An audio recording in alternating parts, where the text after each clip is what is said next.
Welcome to Jonas vlogs and recipes. Hi friends, ಎಲ್ಲರೂ ಹೇಗಿದ್ದೀರಾ? ಎಲ್ಲರೂ ಚೆನ್ನಾಗಿದ್ದೀರಾ ಅಂತ ಅಂದ್ಕೊಳ್ತೀನಿ. ಇವತ್ತು ನುಗ್ಗೆ ಸೊಪ್ಪಿನ ಪಲ್ಯ ಹಾಗೆ ನುಗ್ಗೆ ಸೊಪ್ಪು ಸಾಂಬಾರು ಹೇಗೆ ಮಾಡೋದು ನೋಡೋಣ. ನಾನಿಲ್ಲಿ ನುಗ್ಗೆ ಸೊಪ್ಪು ಸಾಂಬಾರು ಮಾಡಿದ್ದೀನಿ ನಿನ್ನೆ. ಅದೇ ಸೊಪ್ಪು ಸ್ವಲ್ಪ ಮಿಕ್ಕಿತ್ತು, ಅದನ್ನು ಬಟ್ಟೆಲಿ ಎತ್ತಿಟ್ಕೊಂಡಿದ್ದೆ. ಬಟ್ಟೆಲಿ ಸುತ್ತಿಡೋದ್ರಿಂದ ಕೈ ಬರಲ್ಲ, ಅದಕ್ಕೋಸ್ಕರ ನೋಡಿ ಸುತ್ತಿ ಎತ್ತಿಟ್ಟಿದ್ನಲ್ಲ, ಎಲೆಗಳೆಲ್ಲ ಉದುರ್ಕೊಬಿಟ್ಟಿದೆ. ಕಡ್ಡಿ ಹಂಗಂಗೆ ತೆಗ್ದು ಎತ್ತಾಕ್ತಾ ಇದ್ದೀನಿ. ಮಿಕ್ಕಿರುವಂಥ ಸಣ್ಣ ಸಣ್ಣ ಕಡ್ಡಿನೆಲ್ಲ ಸಪ್ರೇಟ್ ಮಾಡಿಬಿಟ್ಟು ಬರೀ ಎಲೆ ಇರಬೇಕು ಆ ರೀತಿಯಾಗಿ ಬಿಡಿಸಿ ಎತ್ತಿಟ್ಕೊಳ್ತೀನಿ. ತುಂಬಾ ಒಳ್ಳೆಯದು ನುಗ್ಗೆ ಸೊಪ್ಪು. ನುಗ್ಗೆ ಸೊಪ್ಪಲ್ಲಿ ಹೂವು ಕೂಡ ಬರುತ್ತೆ. ನಾವು ಮೊಟ್ಟೆ ಫ್ರೈ ಮಾಡಬೇಕಾದ್ರೆ ಆ ಹೂವು ಹಾಕಿದ್ರೆ ತುಂಬಾ ಟೇಸ್ಟಿಯಾಗಿರುತ್ತೆ. ಮೊಟ್ಟೆ ಯಾರಾದರೂ ತಿನ್ನೋರು ಇದ್ದರೆ ಮೊಟ್ಟೆ ಫ್ರೈ ಮಾಡಬೇಕಾದ್ರೆ ಇದರಲ್ಲಿ ಹೂವು ಬರುತ್ತೆ, ಅದು ಹಾಕಿದ್ರೆ ಇನ್ನೂ ಟೇಸ್ಟಿಯಾಗಿರುತ್ತೆ. ನಾನು ಹೂವು ಇತ್ತು ಅದರಲ್ಲಿ, ಅದು ಸಪ್ರೇಟಾಗಿ ಎತ್ತಿಟ್ಟಿದ್ದೀನಿ. ಇವಾಗ ಏನಾದರೂ ಚಿಟೆ ಇದೆಯಾ ಅದೆಲ್ಲ ನೋಡಿಬಿಟ್ಟು ಎಲ್ಲ ಕ್ಲೀನಾಗಿ ಬಿಡಿಸಿ ನಾನು ಒಂದು ತಟ್ಟೆಗೆ ಎತ್ತಿಟ್ಕೊಳ್ತಾ ಇದ್ದೀನಿ. ಎತ್ತಿಟ್ಕೊಂಡು ಇದನ್ನು 2 ಸಾರಿ ಚೆನ್ನಾಗಿ ವಾಶ್ ಮಾಡಿ ಎತ್ತಿಟ್ಕೊಂಡ್ರೆ ಸಾಂಬಾರಿಗೆ ರೆಡಿ ಆದಂಗೆ. ಇವಾಗ ಬಿಡಿಸಿ ಎಲ್ಲ ಎತ್ತಿಟ್ಕೊಂಡು 2 ಸಾರಿ ಚೆನ್ನಾಗಿ ವಾಶ್ ಮಾಡಿ ಎತ್ತಿಟ್ಕೋಬೇಕು.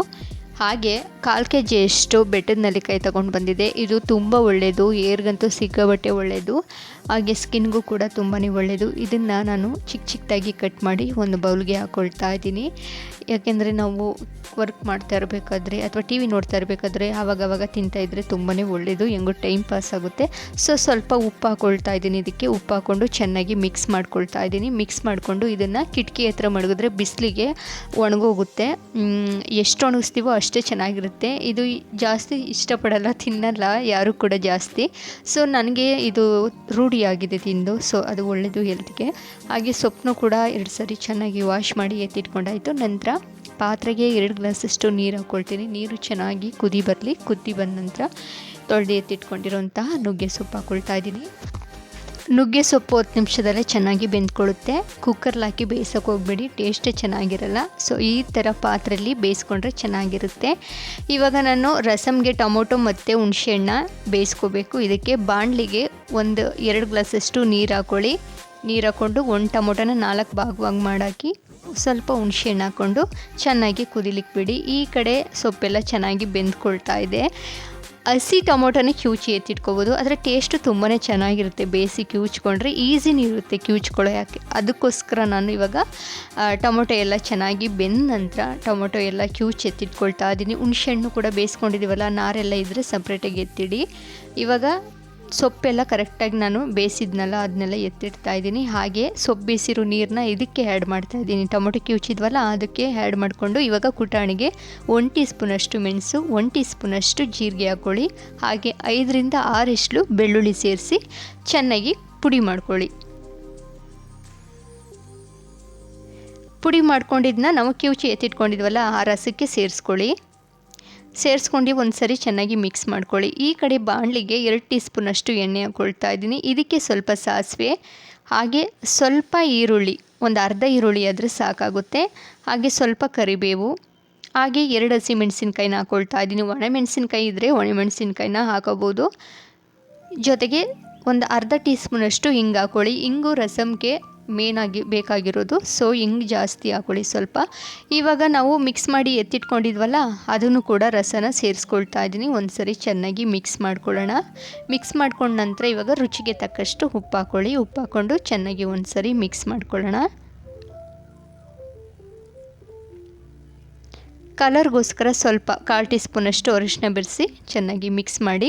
ಇವಾಗ ರಸಮ್ಗೆ ಸ್ವಲ್ಪ ತೆಳು ಇದ್ದರೆ ಚೆನ್ನಾಗಿರುತ್ತೆ. ಅದಕ್ಕೆ ನಾನು 2 ಗ್ಲಾಸಷ್ಟು ನೀರನ್ನ ಎಕ್ಸ್ಟ್ರಾ ಸೇರಿಸ್ಕೊಳ್ತಾ ಇದ್ದೀನಿ. ಎಷ್ಟು ತೆಳುವಾಗಿ ಬೇಕು ರಸಮು ಅಷ್ಟು ನೀರು ಹಾಕ್ಕೊಳ್ಳಿ. ನೀರು ಹಾಕ್ಕೊಂಡು ಒಂದು ಸರಿ ಮಿಶ್ರಣ ಮಾಡಿ ಚೆನ್ನಾಗಿ 10 ನಿಮಿಷ ಚೆನ್ನಾಗಿ ಕುದಿಸ್ಕೊಂಡ್ರೆ ರಸಮ್ ರೆಡಿಯಾಗುತ್ತೆ.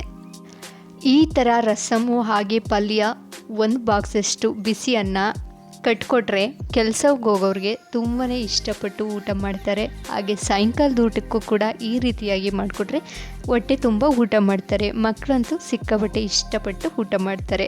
ಇವಾಗ ಪಲ್ಯಕ್ಕೆ ರೆಡಿ ಮಾಡ್ಕೊಳ್ಳೋಣ. ಬಾಣಲಿಗೆ 2 ಟೀ ಸ್ಪೂನಷ್ಟು ಎಣ್ಣೆ ಹಾಕ್ಕೊಳ್ಳಿ. ಎಣ್ಣೆ ಚೆನ್ನಾಗಿ ಕಾಯಲಿ. ಎಣ್ಣೆ ಕಾದ ನಂತರ 1 ಈರುಳ್ಳಿನ ಚಿಕ್ಕದಾಗಿ ಕಟ್ ಮಾಡಿ ಹಾಕ್ಕೊಂಡಿದ್ದೀನಿ. ಈರುಳ್ಳಿ ಜೊತೆಗೆ 3 ಹಸಿಮೆಣಸಿನ್ಕಾಯಿನ ಉದ್ದವಾಗಿ ಕಟ್ ಮಾಡಿ ಹಾಕ್ಕೊಂಡಿದ್ದೀನಿ.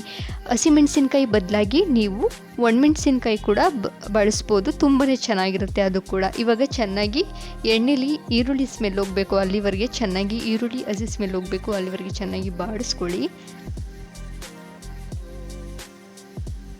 ಈರುಳ್ಳಿ ಎಲ್ಲ ಚೆನ್ನಾಗಿ ಫ್ರೈ ಆದ ನಂತರ ಬೇಯಿಸಿ ಎತ್ತಿಟ್ಕೊಂಡಿರುವಂತಹ ನುಗ್ಗೆ ಸೊಪ್ಪು ಸೇರಿಸಿ ಚೆನ್ನಾಗಿ ಒಂದು ಸರಿ ನಿಧಾನಕ್ಕೆ ಹಾಗೆ ಮಿಕ್ಸ್ ಮಾಡ್ಕೊಳ್ಳಿ. ರುಚಿಗೆ ತಕ್ಕಷ್ಟು ಉಪ್ಪು ಸೇರಿಸಿ ಚೆನ್ನಾಗಿ ಮಿಕ್ಸ್ ಮಾಡ್ಕೊಳ್ಳಿ. ನುಗ್ಗೆ ಸೊಪ್ಪು ಬೇಯಿಸ್ಬೇಕಾದ್ರೆ ಉಪ್ಪು ಹಾಕ್ಕೊಂಡ್ರೆ ಈಗ ಉಪ್ಪು ಹಾಕೋ ಅವಶ್ಯಕತೆ ಇರಲ್ಲ. ಒಂದು 1/4 ಟೀ ಸ್ಪೂನಷ್ಟು ಉಪ್ಪು ಹಾಕ್ಕೊಂಡ್ರೆ ಸಾಕಾಗುತ್ತೆ. ಕಡಿಮೆ ಉರಿಲಿ ಚೆನ್ನಾಗಿ ಮಿಶ್ರಣ ಮಾಡ್ಕೊಳ್ಳಿ.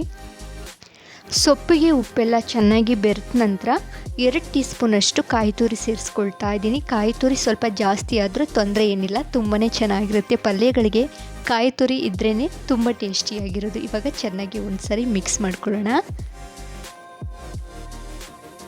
ಚಪಾತಿಗಂತೂ ಸಿಕ್ಕಾಪಟ್ಟೆ ಚೆನ್ನಾಗಿರುತ್ತೆ ನುಗ್ಗೆ ಸೊಪ್ಪಿನ ಪಲ್ಯ.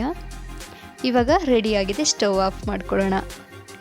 ಇವಾಗ ರಸಮ್ ಕೂಡ ರೆಡಿಯಾಗಿದೆ, ಹಾಗೆ ನುಗ್ಗೆ ಸೊಪ್ಪಿನ ಪಲ್ಯ ಕೂಡ ರೆಡಿಯಾಗಿದೆ. ನೋಡಿದ್ರಲ್ಲ ಎಷ್ಟೊಂದು ಈಸಿಯಾಗಿ ನುಗ್ಗೆ ಸೊಪ್ಪಿನ ಪಲ್ಯ ಹಾಗೆ ರಸಮ್ ಈಸಿಯಾಗಿ ಮಾಡ್ಬೋದು ಅಂತ 2 in 1 ರೆಸಿಪಿ ಇದಾಗಿರುತ್ತೆ.